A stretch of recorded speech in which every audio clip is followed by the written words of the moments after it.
Hello, beauty. I'm Paulina, and today we're going to talk about the artist way.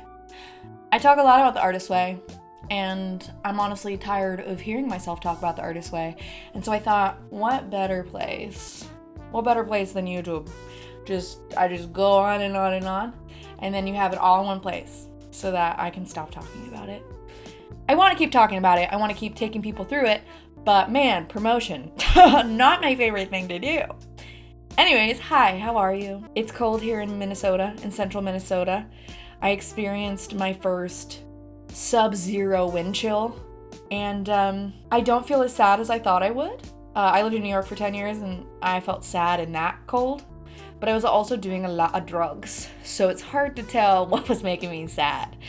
My lifestyle, the weather, I couldn't tell the difference. So today we're gonna talk about the artist way. You've probably heard about it. It's in the zeitgeist. When you go to the bookstore, it's usually like top 10 creativity workbooks or whatever. Or you have a friend who was like, you have to do the artist way. It absolutely changed my life. Or you've heard me talk about it a lot and you're like, why is she talking about this so much? What is this? And so I thought, hey, let me make it simple for you. Let me tell you what the artist way is. So first, I'm going to tell you what the artist way is. Then I'm going to go through the basic tools. Then I'm going to tell you a little bit about my relationship to the artist way. And then I'm going to tell you why you should do it with a group, and most specifically, my group. Let's do it together in 2025, and probably every year after that. The artist way. The Artist Way is a 12-week spiritual workbook written by Julia Cameron. It was written in 1992, and the subtext of it is that it's meant to unblock your creativity, and I think that's a really powerful thing. The subtitle is A Spiritual Path to Higher Creativity. And if you don't know what it is, it seems really woo-woo and weird. How can a workbook unblock my creativity? But at its core, Artist Way is really about inner child work, because our inner artist is our inner child, which, sometimes inner child work can be overwrought, overdone. There's 12 chapters for the 12 weeks, and each week you read a chapter, and then there are tasks at the end that are sort of like assignments, and you get through them as best as you can. And then by week 12, you will feel different. I assure you, if you get through all 12 weeks, you do feel different. The idea that our inner artist is our inner child may feel counterintuitive, especially because our culture likes to feel as though art is this unattainable thing that is reserved to, artists. But really, what it means to be an artist is just having the audacity to call yourself one. And what I love about Julia Cameron is that her sort of central idea is that we're all inherently creative, and it is our God-given gift, which God is going to come up a lot in this, and we'll talk about that. It is our inherent divine right to practice our creativity, and everyone is an artist. It's simple. The thing I hate about creative pursuits is I think, if you're an artist or writer or whatever, there's so many ideas about what it means to be a writer. I can say for my own self, I had a hard time calling myself a writer because I felt afraid to.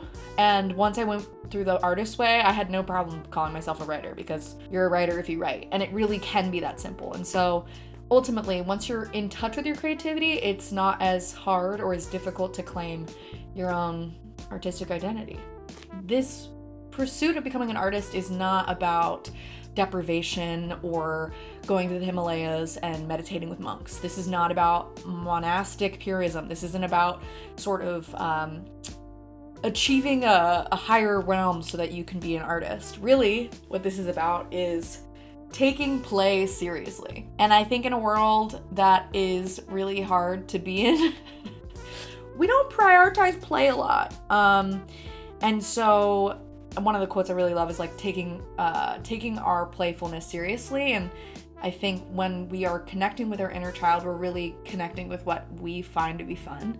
And that is what's going to make making art fun. So rather than rambling at you about what the artist way is, I want to talk about the basic tools of the artist way. When you do artist way with me, this is what you're going to see a lot of, is me opening the book and picking things out for me to tell you. Yes, you have to read a chapter every week. Yes, there are tasks every week, but there are foundational practices in the Artist Way that go beyond the Artist Way. And these are the basic tools. And there's also the spiritual principles that are the basic principles, but really we're gonna talk about the sort of nuts and the bolts of the practice that is developed over the course of going through the workbook and hopefully stays with you beyond. So first and foremost, we have the morning pages. And if you are subscribed to my channel or watch my first video, you will know about morning pages. So if you haven't watched that already, do so now. So I'm going to do a sort of cursory, quick description of what morning pages are, and you can get more in depth with my other video. Essentially, there are 3 pivotal tools from the Artist Way: morning pages, artist states, and filling the wow. Morning pages are stream of consciousness. Every morning you write 3 pages by hand. I, as you can see, do that here. My serial, I am the Zodiac Killer. I mean, I'm not actually the Zodiac Killer. Please don't come for me. I wasn't alive, but my handwriting is really bad. And that's, I think, instrumental in demonstrating that it does not matter what it looks like. It doesn't matter what it sounds like. It's literally just like dumping it out of your brain. Like, it's literally the other sort of nickname for it is like brain drain. You're getting everything out so that you can start your day without, like, for me, carrying your dreams or what happened yesterday or whatever. It's just kind of like a release. It's a dump.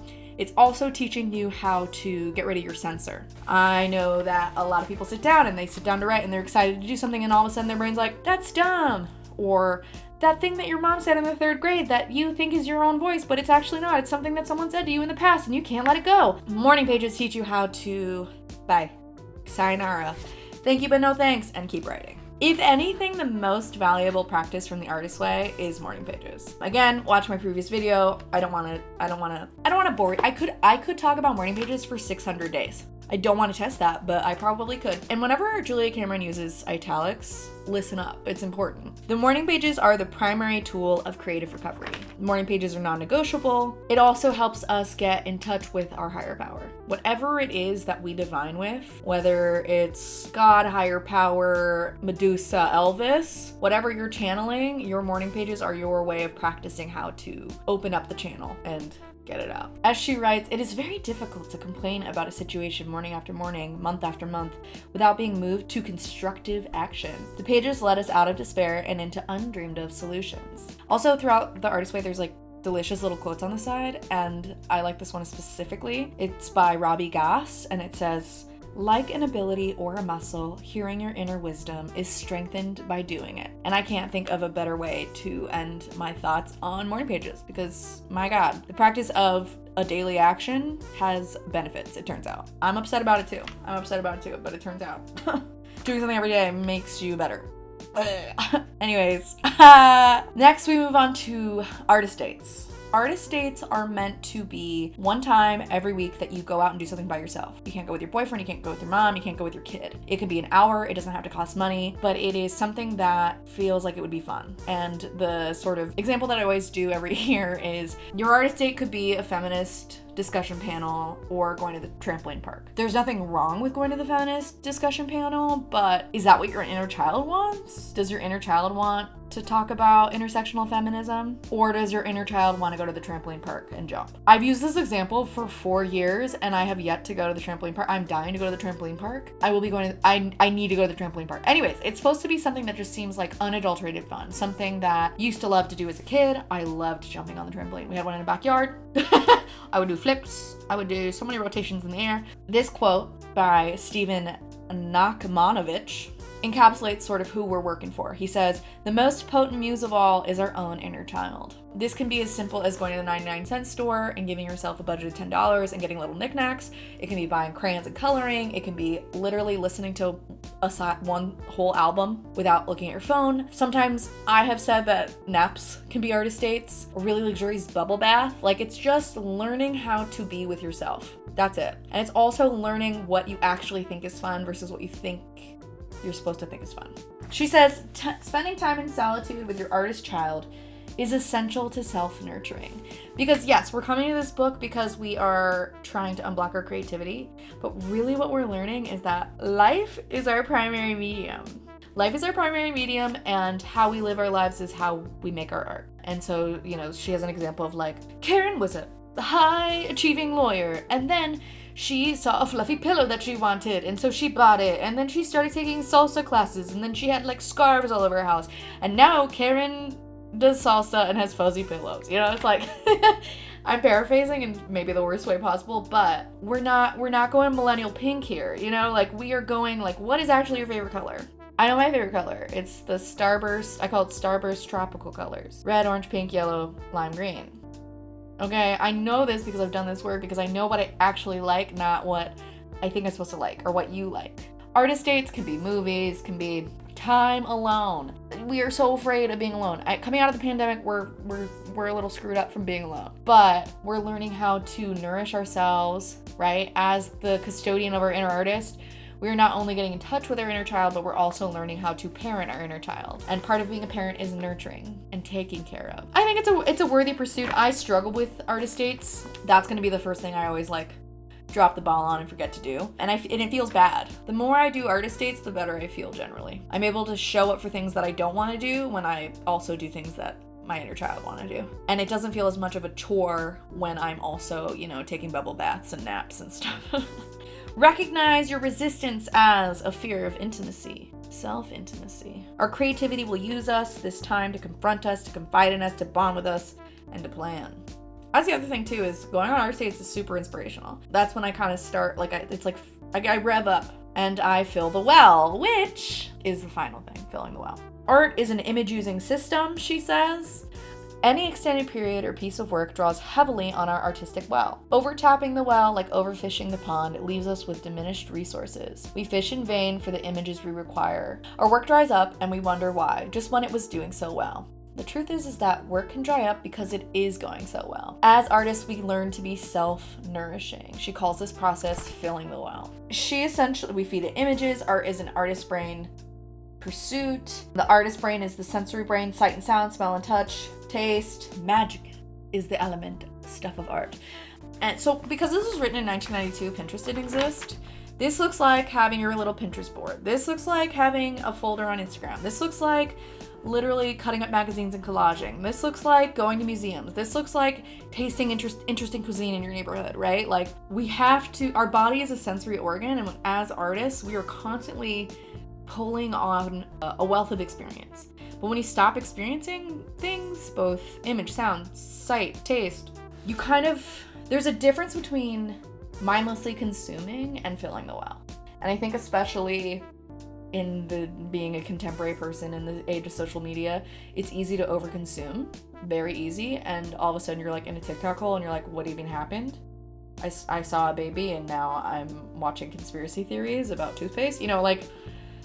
It's very easy to think that you're consuming nourishing things when in fact you're just like consuming to overclog yourself, which is a whole thing that we get into. There's a reading fast on week 4, and usually I suggest people take off because a lot of people don't actually read that much. I read a book a week, so the reading fast is actually quite painful for me, but I also do social media, and you come to realize, I look at my phone to numb out or self-soothe or because I'm bored or whatever. So that is part of the work. But learning what you drift towards and what images you like and sort of stockpiling things that are inspiring to you is filling the well, stocking the pond, nourishing yourself, in addition to the morning pages and the artist date. Any regular repetitive action primes the well. Scraping a carrot, peeling an apple, these actions are quite literally food for thought. It's like when you're showering and all of a sudden the idea comes, or you're about to fall asleep and then the idea comes. There are things happening behind the scenes in your brain, in the spirit world or whatever, that you don't have any control over. And so I think being conscious of what you consume and consuming to nourish your artist brain is so important to staying fresh and alive. She writes, our focused attention is critical to filling the well. We need to encounter our life experiences, not ignore them. So we're essentially waking up to our lives. We're waking up to our lives and the world around us and figuring out what we think about it, what we feel about it, and what we want to make art out of. I like this quote, the true mystery of the world is the visible, not the invisible, by Oscar Wilde.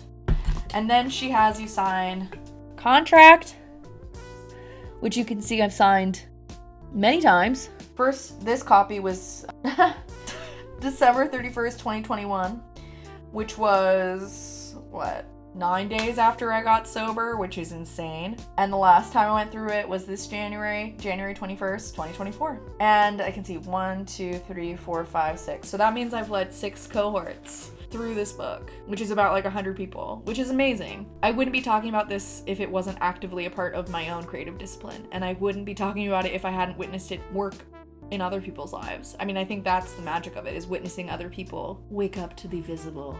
I don't remember the rest of that quote.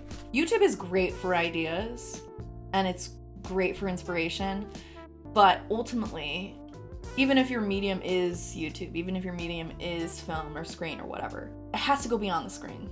It's going outside, going on walks, smelling things, tasting things. You have to experience the world, and you have to experience it in your body, because your body is your oeuvre, which is French for like lens. You know, your body is your primary medium. And so how you experience the taste of cinnamon is going to inform how you write about cinnamon. So get out there, experience the world, get in the practice of morning pages, artist dates, and filling the well. My Artist Way journey. Every time I take people through the Artist Way, I always share my experience of the Artist Way, because I wouldn't keep going through this or taking people through it if I didn't understand the power of it. The first time I did the Artist Way was in the summer of 2018. I had just experienced my first hypomanic episode, which, yes, you can become manic or hypomanic from marijuana. It is a drug. I got hypomanic. I was maybe convinced I was God. It was very fun until it wasn't fun. What goes up must come down, and I experienced a very deep, debilitating depression. Like the kind of depression where like your bones are vibrating and your brain feels like radio static. So if you're there, I feel you. It's hard. And you can come out of it. I would suggest not smoking weed, not doing drugs and alcohol, because you can't know your baseline when you're putting depressants or other stimulants or whatever in your body. However, at that point, I was not ready to do that. And so I was smoking weed, and my friend who also smoked weed gave me lent me his copy of Artist Way. The first time I went through the book, it took me 6 months. It's a 12-week workbook, I understand, but it took me 6 months to get through it. This is why I know it's really hard to get through by yourself. But I started the practice of morning pages, and that really transformed my life. Which, again, you can hear more about how I developed that practice in my first video. I was so moved by it that I did it again by myself to provide structure through writing my graduate thesis. So that was probably January through March of 2019. And then the pandemic hit, and I started doing online courses because people wanted to work with me and I had nothing else to do, and I was trapped in New York City in my apartment doing drugs, and it felt like a way to facilitate connection. And so summer of 2020, June 2020, I started leading people, my first cohort, which was just selected friends, through the Artist Way. That experience taught me that it's really important to facilitate community during difficult times because at the time it was, at the beginning of Black Lives Matter protests, and I'm a white chick, and I was like, it feels really selfish to be thinking about my creativity during a time of complete upheaval.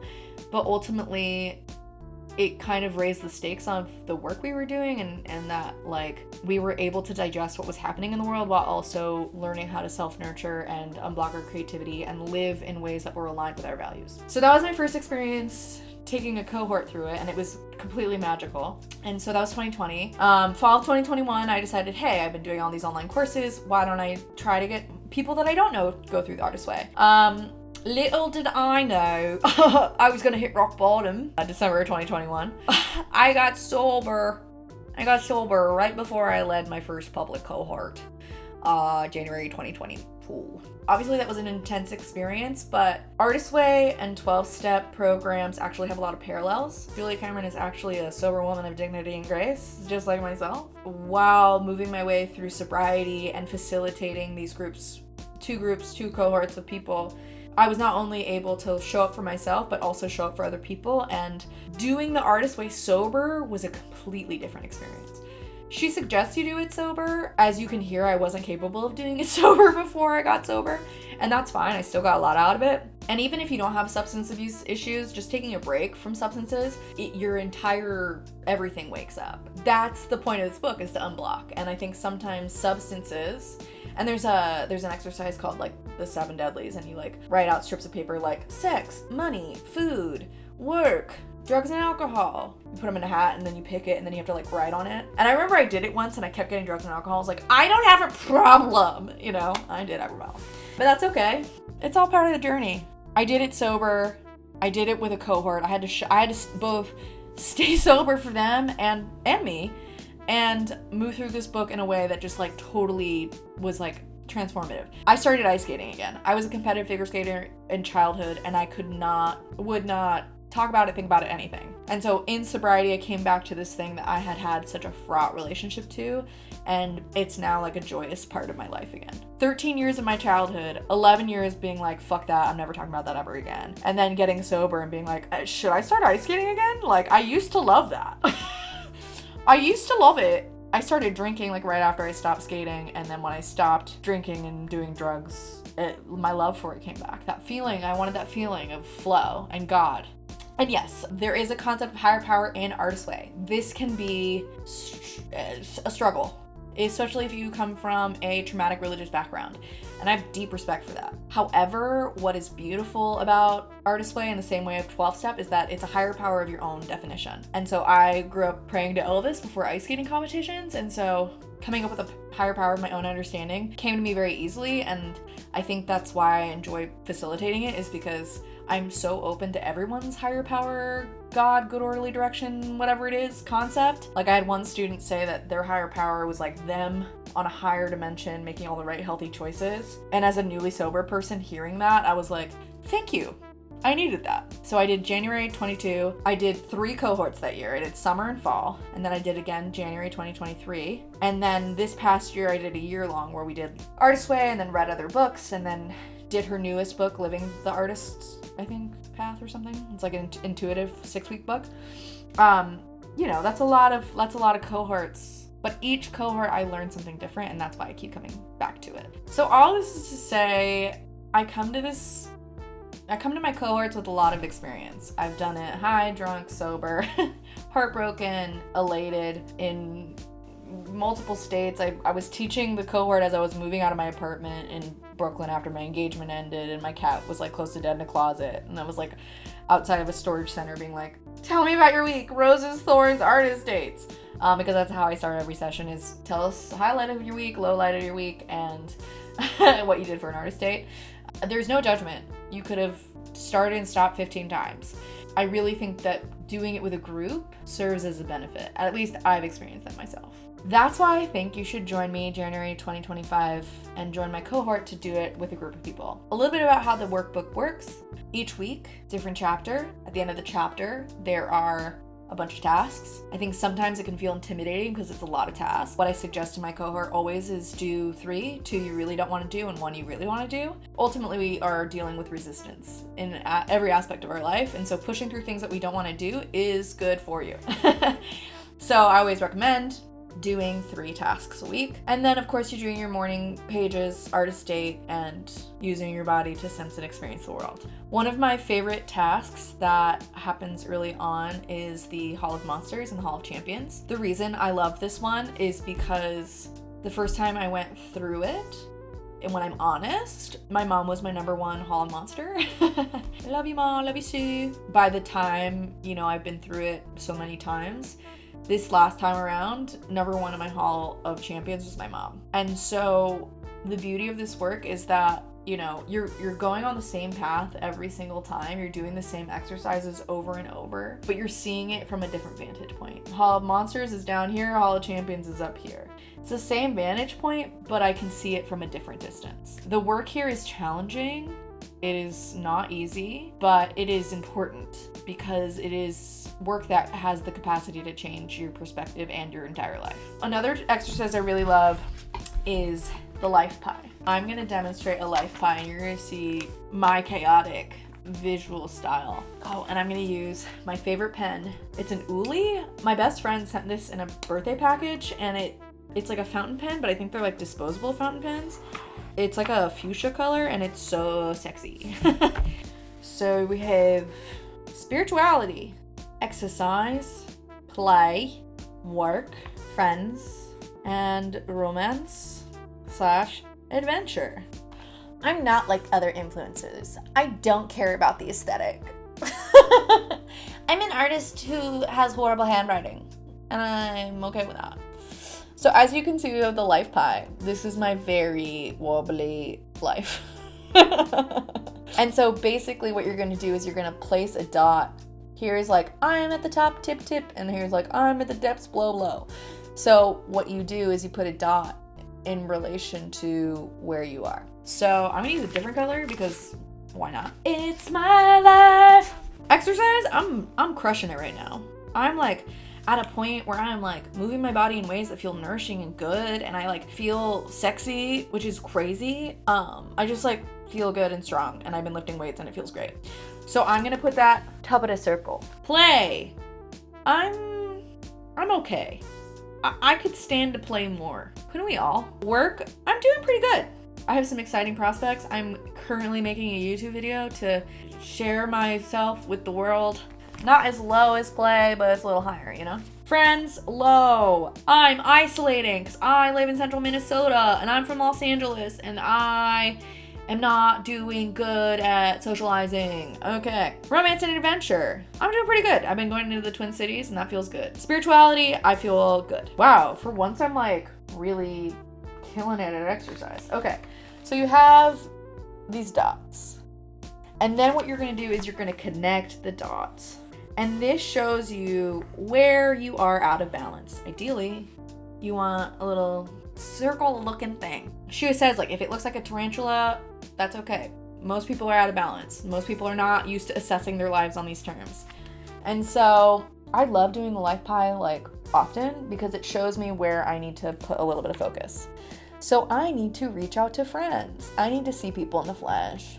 I think we all could benefit from that. We all are online a little too much. A little too much. That's just one of the tasks, you know? It's like, that didn't hurt me. It didn't hurt me. I'm seeing myself in more clear terms. I feel like, okay, this is something that I can work on. And it's constantly in flux. And so every time you do it, it's gonna look different. Which is why I love it. It's such a good tool. And that's just one exercise. One exercise in week 2. And there's 12 weeks. And there's like, let's see how many. I think there's like 10 tasks, yeah, every week. And you get to choose what you do, you know? I hope this explains why I keep talking about the Artist Way. It's a really powerful tool. I love Julia Cameron. I really do. I don't know if I can ever meet her. I don't think it's good to meet your heroes, but I'm so inspired by her and my life has been transformed by her. And she talks about the concept of shadow artists. And a shadow artist is essentially a baby artist who was told that they couldn't be an artist, or maybe were too afraid to be an artist and pursued paths that are adjacent, or they married an artist, or your friends are artists, or whatever it is. And so if you are in your life and you are like, all my friends make music, but I don't make music. Should I be making music? Artist way. Artist way. There's no shame in being a shadow artist. There's no shame. There is work to be done.